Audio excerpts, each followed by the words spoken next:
مساء الخير واهلا بيكم في حلقة جديدة من القاهرة اليوم.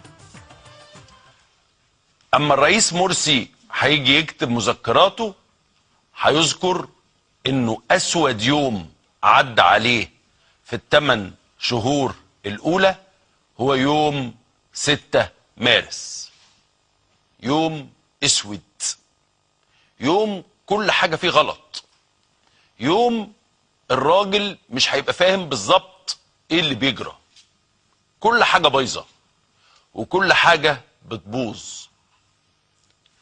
في نفس اليوم بيجي لك خبر من المحكمة ان القرار اللي خدته كان غلط، استعجلت ومضيت قرار الانتخابات وصدر قرار المحكمة بوقف الانتخابات، وقدامنا حالة من اتنين: يا نسمع كلام المحكمة يا نجيب نفس الناس اللي ورطونا في هذا الموضوع ويشوفوا لنا حل ما. دي اول حاجة. تاني حاجة، يكلموك يقولوا لك ان في اسرة كاملة تم قتلها باكتر من 90 رصاصة في المحلة، 4 افراد، 3 من اسرة واحدة وواحد قريب للعائلة، كانوا في عربية ودخلوا كمين وتم قتلهم على حد بيان الشرطة بطريق الخطأ.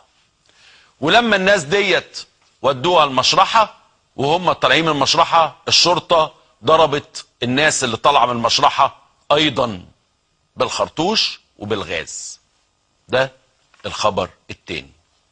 الخبر الثالث يجي لك ان تقرير اللجنة الثلاثية بتاعة الطب الشرعي اللي قعدنا نقول ان الجندي مات بحادثة عربية، وده كان البرنامج تقريبا الوحيد اللي دخل فيه طبيب محترم وقال ان الجندي ما ماتش بحادثة العربية. فاكرين الدكتور عمرو منسي اما قال ان الجندي ما ماتش بحادثة العربية؟ النهاردة اللجنة الثلاثية للطب الشرعي قالت ان الجندي مات نتيجة اصطدام او صدمه بجسم صلب، ويبدو ان هناك تعذيب.